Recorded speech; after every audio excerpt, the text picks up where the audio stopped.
สวัสดีครับผมตีวิวิทย์นะครับพบกับรอยไทยไอเดียในวันนี้นะครับช่วงนี้เนี่ยผมไม่ค่อยมีโอกาสได้ไปทานอาหารข้างนอกนะครับแต่ว่าตอนนี้เนี่ยผมอยากจะกินพิซซ่ามากเลยนะครับครั้งนี้ก็เลยจะลองทำพิซซ่าดูนะครับแต่เป็นพิซซ่าในแบบของผมเองนะครับพิซซ่าแบบไทยๆนะฮะจะเป็นพิซซ่าแบบไหนจะทำยังไงไปติดตามดูเลยครับ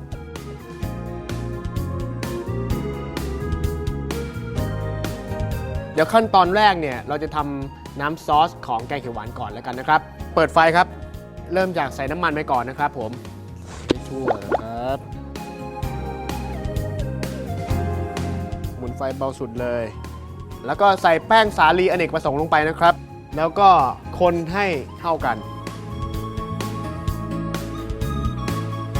แล้วเดี๋ยวก็รอให้มันร้อนนิดนึงนะครับผม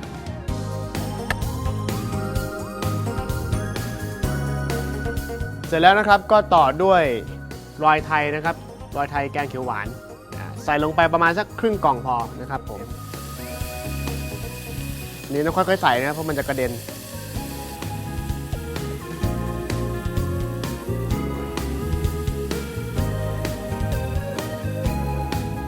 เพื่อจะให้รสชาติจัดจ้านขึ้นใส่เกลือนิดนึงฮะพริกไทยอีกสักหน่อย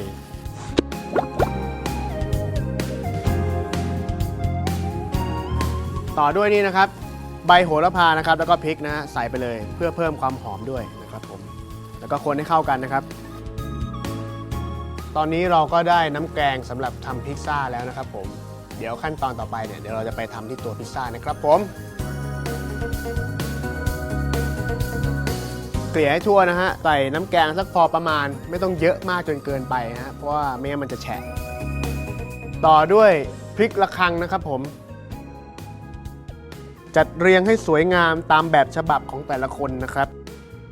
แล้วก็ต่อด้วยซีฟู้ดนั่นเองนะครับในพิซซ่าก็จะมีหอยลายนะครับแล้วก็ปลาหมึกแล้วก็กุ้งนะครับผมแล้วก็ตามด้วยสิ่งที่ผมชอบมากนะครับมอสซาเรลล่าชีสโรยให้มันทั่วเกลี่ย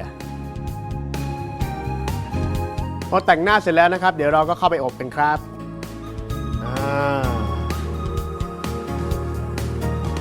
บ๊ายบายเจอกันนะลูก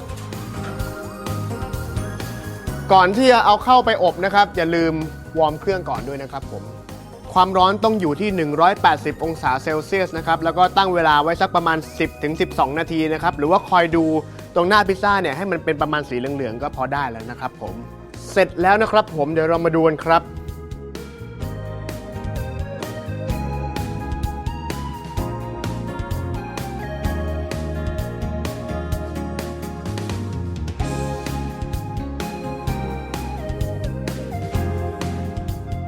ปกติแล้วเนี่ยผมก็เคยกินแบบพิซซ่าแบบสไตล์ของฝรั่งนะครับแต่คราวนี้เนี่ยเป็นพิซซ่ารสชาติของไทยล้วนๆเลยนะครับผมเชื่อว่ารสชาติเนี่ยอร่อยไม่แพ้กันแน่นอนนะครับขนาดผมเนี่ยยังทำได้เลยเพราะฉะนั้นผมเชื่อว่าท่านผู้ชมต้องทำได้แน่นอนนะครับเดี๋ยวคราวหน้าเนี่ยเรามาพบกันใหม่กับเมนูหน้านะครับสำหรับวันนี้นะครับผมขอลาไปก่อนแล้วกันนะครับสวัสดีครับขอไปลองก่อนอัมพลฟู้ด The Healthy Taste